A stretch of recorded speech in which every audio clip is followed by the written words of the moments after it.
No mundo, nas casas, na espiritualidade. A responsabilidade do homem na evolução dos animais. No ar, pela Web Rádio Meimei. Animais, nossos irmãos.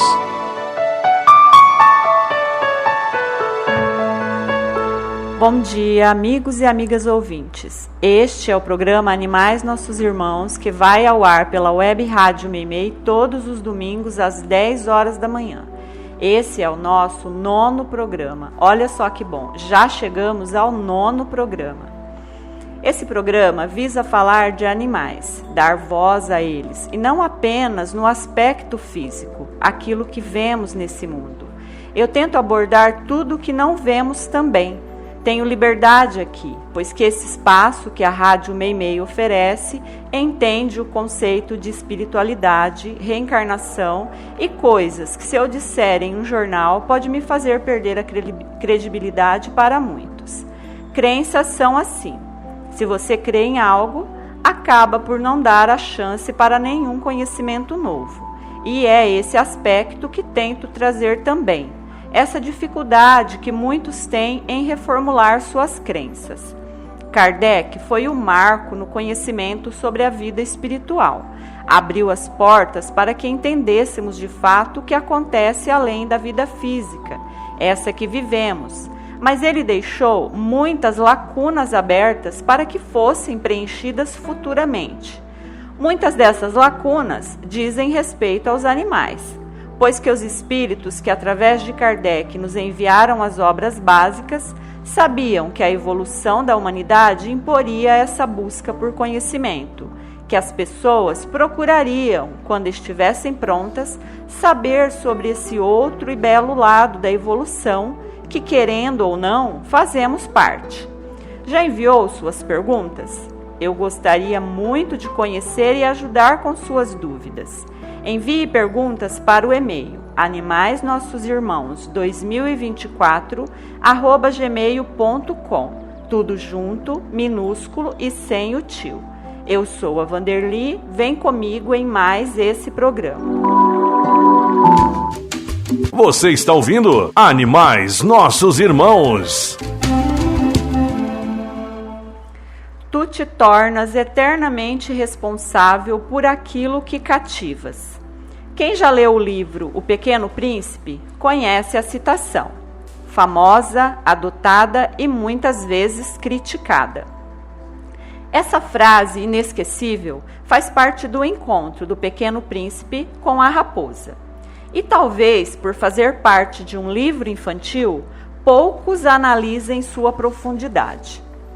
Tempos atrás, ouvi uma dura crítica sobre a frase, e a pessoa que a criticou alegava que aqueles que citavam a frase em redes sociais eram pessoas nocivas, vampiras emocionais e pesos mortos. O crítico chegou a dizer que o livro deveria vir com um aviso de aprecie com moderação. Eu não vejo dessa forma. Acho a frase muito apropriada diante da responsabilidade que temos em cativar. E o livro? Bom, eu não preciso defender a obra, pois que é um livro adorável, daqueles que lemos em uma sentada, mas com ensinamentos tão marcantes em suas poucas páginas, que com certeza levaremos pela vida afora. Considerado por alguns como livro de autoajuda, livro de Miss, após ser citado por inúmeras misses como livro preferido, comparado por outros como a Mona Lisa da literatura, já foi traduzido para mais de 200 idiomas. Apesar do sentido gracioso de se dizer, você me cativou, cativar vai muito além do suposto romantismo que inspira. Segundo o nosso dicionário, cativar significa sujeitar, aprisionar física ou moralmente, ter em seu poder, reter.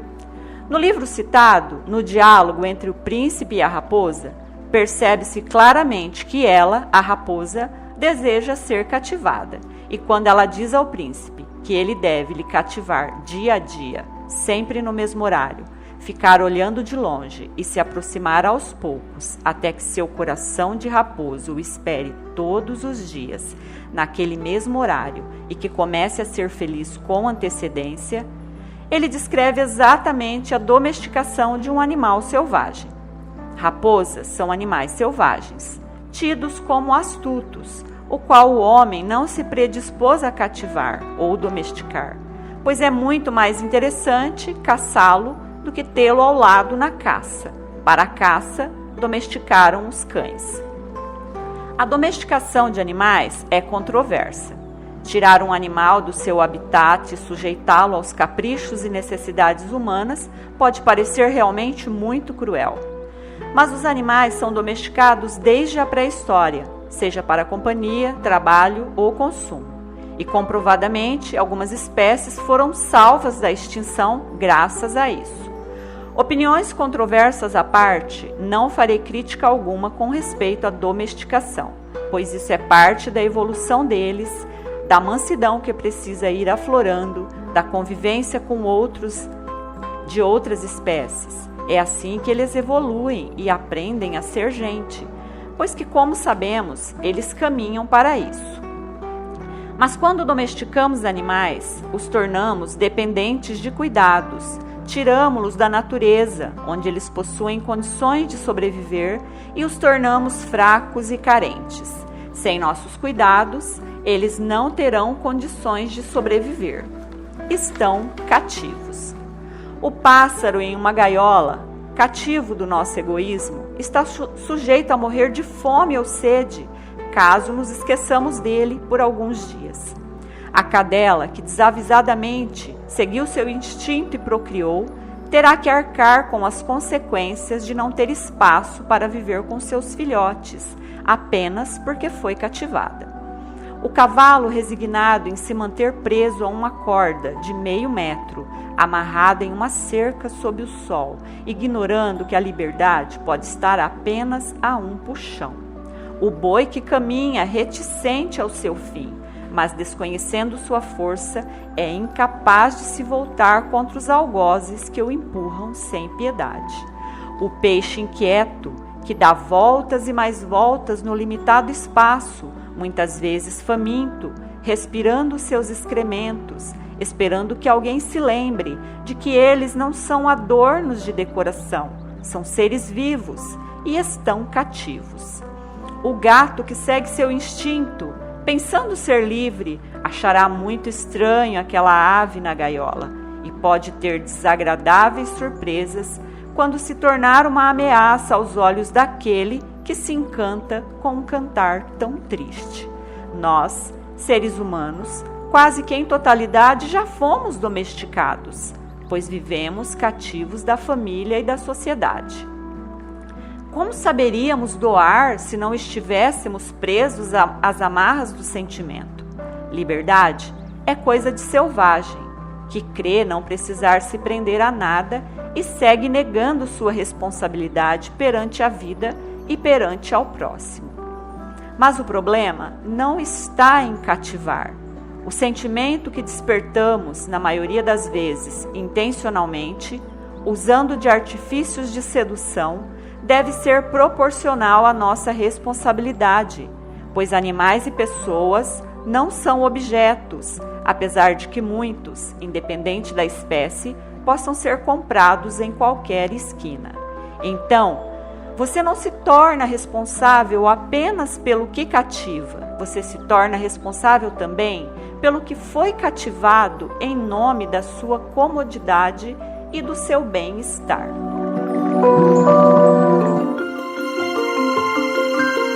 O ouvinte quer saber.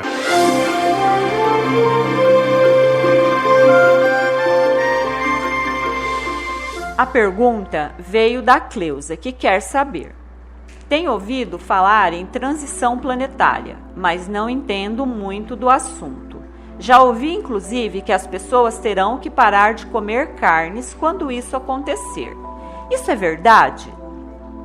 Bom, transição planetária é o assunto do momento. Todos querem dar sua opinião e fazer suas previsões. E quando o assunto é muito falado, acaba por ficar banal e desacreditado. Parece aquelas previsões que nunca acontecem, como asteroides caindo, o fim do mundo, de acordo com esse ou aquele povo antigo. Um grande número de médiuns renomados estão alertando há alguns anos sobre esse momento que se aproxima. Divaldo Franco fala abertamente sobre o assunto, e Chico Xavier falava em rodas de amigos sobre a tão famosa data limite, que acabou virando um documentário, visto por milhares de pessoas no mundo todo. O que é a transição planetária? Para entender isso, precisa entender que os mundos também evoluem e que nada fica inerte no universo.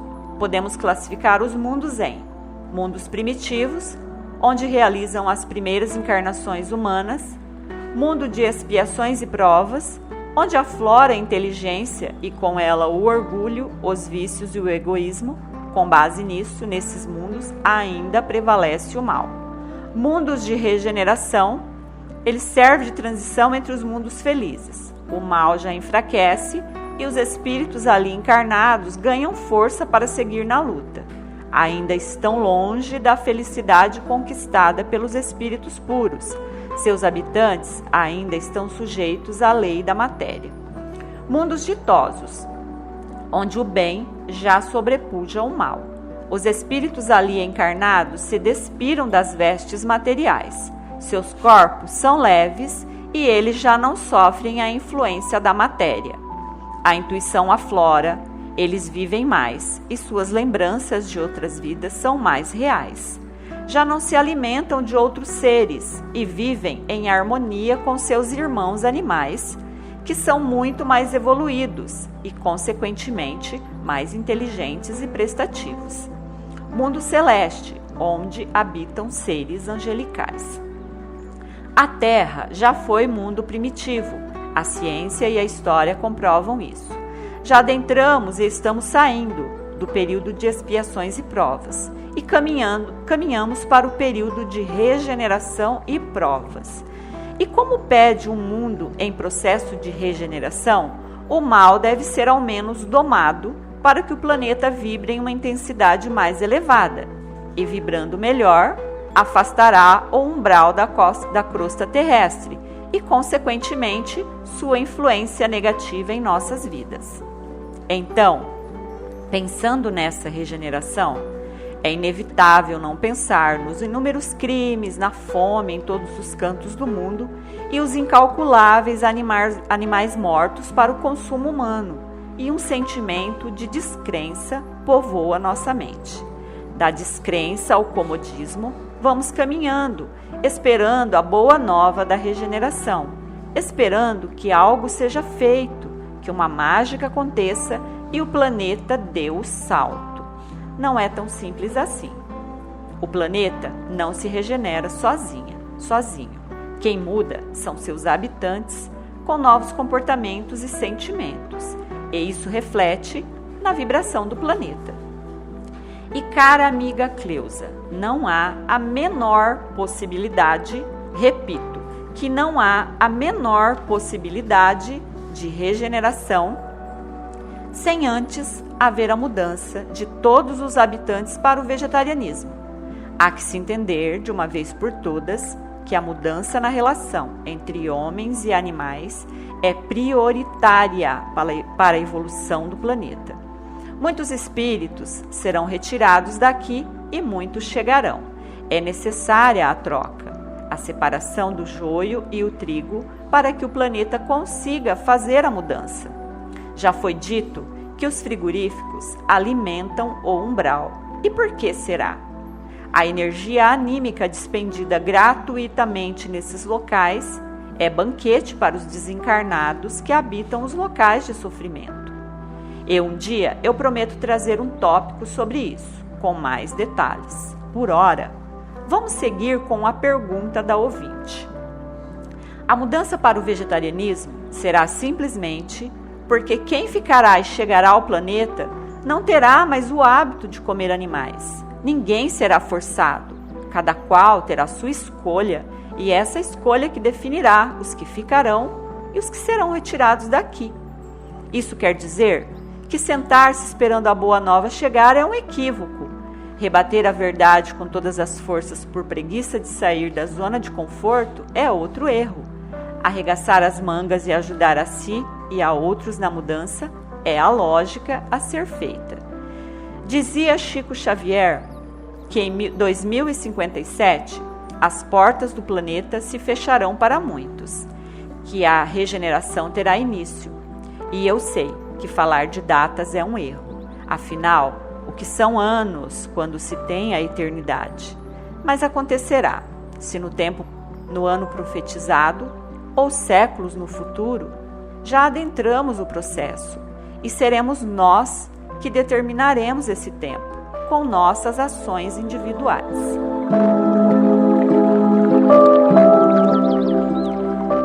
A pergunta veio da Maria Santos. Ela quer saber: como acreditar em Deus vendo tanta maldade contra animais? Primeiro, querida Maria, tem que mudar o conceito que se faz de Deus. Esse Deus que nos foi apresentado com emoções e atitudes humanas não existe.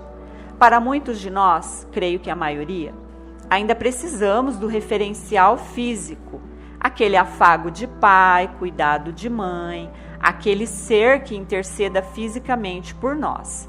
Vivemos no mundo, estamos aprisionados em um corpo de carne e teremos as necessidades da carne. Por isso, não conseguimos conceber Deus como Ele é, energia e ordem. Como conceber Deus sendo apenas energia quando precisamos de um abraço? Ou quando vemos crueldade contra animais? Queremos um braço físico que vá lá, dê uma bordoada e derrube o agressor, não é? Talvez por isso pintem Jesus assim, derrubando mesas e chicoteando pessoas. O Deus que nos foi apresentado, esse que comanda exércitos, que se ira e pede sacrifício, nada mais é que a representação dos primeiros exilados do nosso planeta, os que ajudaram na evolução dos primatas que aqui predominava, dando origem à espécie humana que evoluiu até nós. Não era um só, era um grupo de cientistas exilados. E se analisarmos em Gênesis 1:26, encontraremos a frase: façamos o homem à nossa imagem e semelhança, no plural, comprovando que não era apenas um ser que atuava nessa criação. Esses exilados eram vistos como deuses, eram grandes, fortes, voavam em naves, viviam milhares de anos, conseguiam fazer coisas que ainda hoje não podemos e, por isso, foram taxados de deuses. São os mesmos que deram origem à imagem que usamos ainda hoje para atribuir a Deus. A ciência já comprovou isso, mas não é um assunto que gere simpatia, pois que mexe em tradições, para não dizer comércios, que seriam fortemente abalados com essa certeza. Mas vamos voltar à sua pergunta.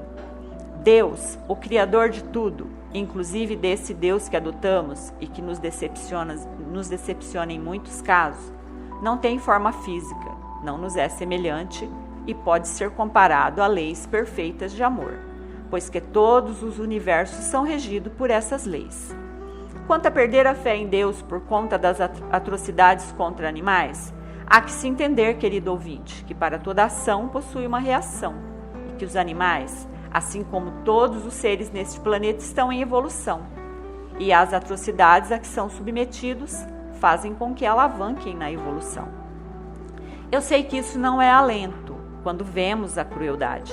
E seria muita hipocrisia minha dizer que não espero, diariamente, que Deus interceda pelos animais. Mas a bondade de Deus coloca pessoas como você no caminho deles. Pessoas que amam animais e se preocupam para que possam ajudar, pedir ajuda, ou mesmo orar quando nada puder ser feito. O bem e o mal são lados de uma mesma coisa, luz e escuridão. E basta a chama de uma vela para que a escuridão se vá. Não culpemos Deus pela mesquinharia do mundo, pelos erros que ignorantes cometem, mas saibamos ocupar o espaço que nos compete, como pessoas despertas.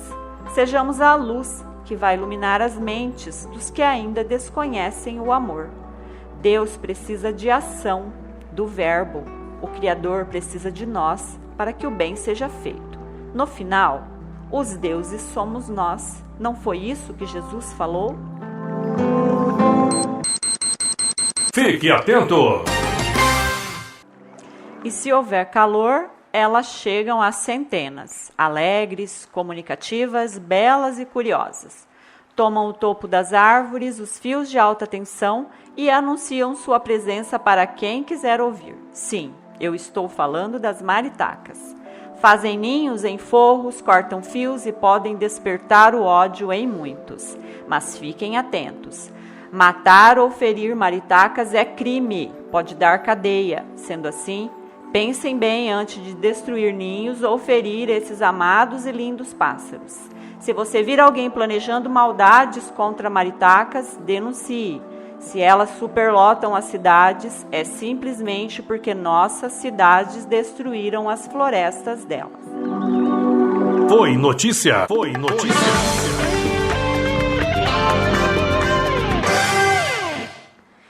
Eu falo muito de mudanças. Estou sempre enumerando essa ou aquela vitória que as pessoas de bem conseguem em nome dos animais. E as mudanças em circos é uma delas. O circo começou há séculos, milênios, quando os romanos montavam suas arenas e lá colocavam aqueles que, por quaisquer que fossem os motivos, não se enquadrassem dentro daquilo estabelecido como norma. Dentro dessas arenas, o que se via era uma luta corporal totalmente injusta, onde a parte mais forte também era a mais faminta. O circo mudou, ganhou a estrada e a vida nômade passou a se valer de aberrações como seu atrativo principal. Mulheres com altas doses de hormônios masculinos, gêmeos siameses, deformações físicas, espetáculos onde a falta de respeito e compaixão para com a dor do semelhante faziam do circo um show de horrores. Esse tipo de espetáculo sádico hoje já não impressiona e chega a causar asco. Afinal, já temos consciência de que as deformações físicas podem acometer qualquer um. O sadismo deu lugar aos intrépidos domadores que destemidamente arriscavam suas vidas sob as toneladas dos elefantes ou das afiadas presas dos leões. Nos dias de hoje, animais em circos também já não impressiona tanto, mas isso não quer dizer que os costumes se extinguiram. Apesar das mudanças e do interesse em se extinguir de vez animais em circos, há muitos locais pelo mundo em que os animais ainda são usados como um entretenimento. E só sabemos disso quando algum animal estressado mata um treinador. No Brasil, os animais em circos são proibidos em quase todos os estados. Mais recentemente, foi notícia em Marília que um deputado está tentando trazer novamente os animais para os circos, alegando ser tradição, parte da cultura, que deveria ser resgatado. Esse mesmo deputado, conhecido por seus projetos polêmicos, já teve também como bandeira a volta dos rodeios em muitos estados, pois que as mudanças abrangem tudo. E rodeios, apesar de tradicional e cultural, nada diferem de circos. Mudar é natural. Seguimos o curso evolutivo. Mas quando vemos cabeças com ideias de retrocesso como essa, temos uma sensação estranha de: peraí, o que esse cara está falando? Tanta coisa precisando ser feita na educação e saúde e ilustres deputados perdendo tempo com projetos de leis para voltar com a crueldade e negligência, pois que maus tratos em circos é algo flagrante, não tem como esconder. Foi notícia!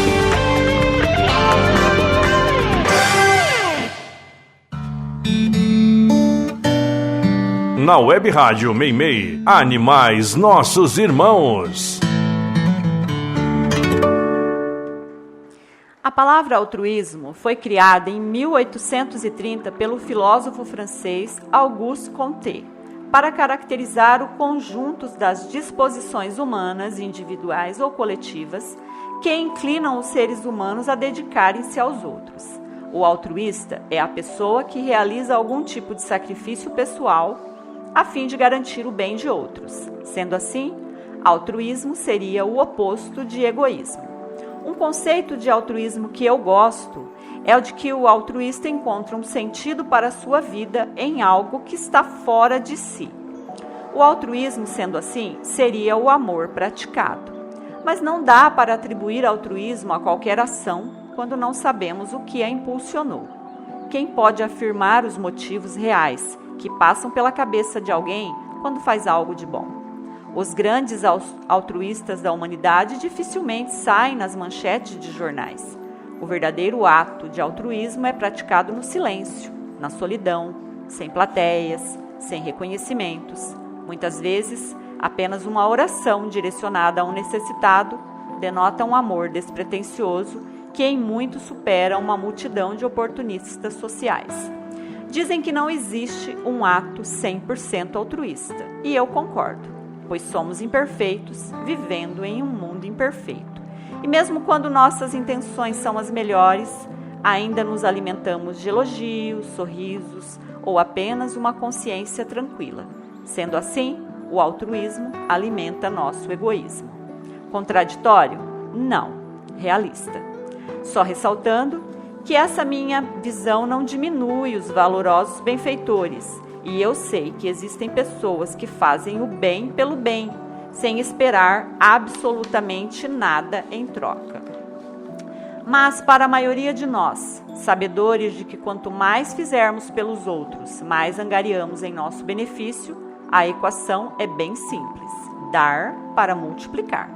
Se você alimenta um cachorro de rua apenas para postar uma foto na rede social, ou se para ficar bem com algum pretendente, para ser elogiado, para dormir em paz, ou agradar alguém, para ganhar uma eleição, ou se para seguir uma modinha, competir, ou ainda reservar o tão sonhado lugarzinho no céu, que importa? Como dizia o nosso Chico Xavier, não importa os motivos pelos quais faça o bem, apenas o faça.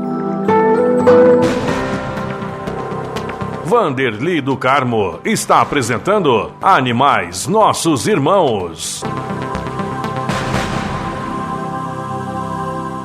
Você já viu o filme 4 Vidas de um Cachorro? Tem em livro também, escrito por W. Bruce Cameron. Quem puder ler ou ver o filme é muito interessante, pois que não é um filme espírita, tem uma abordagem que usa a verdade das vidas sucessivas, mas sem o conhecimento real do assunto. E eu acho isso o máximo. Eu acho o máximo, pois que percebo que os bons espíritos inspiram a todos. Não precisa aderir a nenhuma doutrina para ser tocado pelo alto, para que as informações nos cheguem.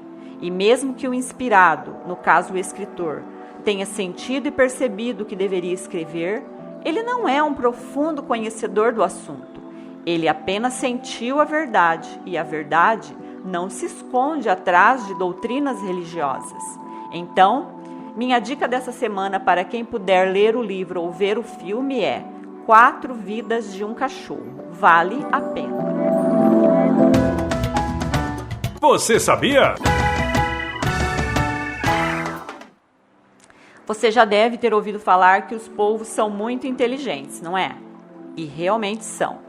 Esses moluscos marinhos são alvo de estudos há décadas e, surpreendentemente, se descobriu que eles não são apenas inteligentes, conseguindo aprender coisas simples como acionar alavancas para receber petiscos, mas que são travessos também e adoram pregar peças, como esguichar água em lâmpadas para ver o curto-circuito.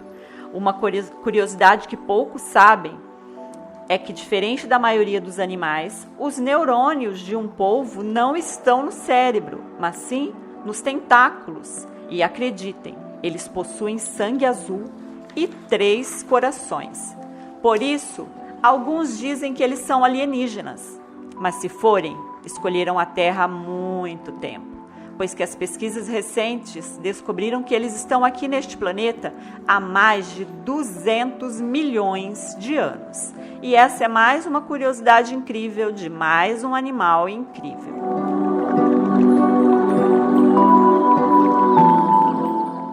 E chegamos ao final de mais um programa. Espero que tenham gostado. Obrigada a todos que ficaram comigo. Que Jesus os abençoe. Que nesta semana que se inicia, possamos ser melhores, mais calmos e generosos. Que os animais sejam amparados e respeitados e encontrem anjos por onde forem. Tenham todos um excelente dia e uma ótima semana. Fiquem com Deus e até o próximo domingo.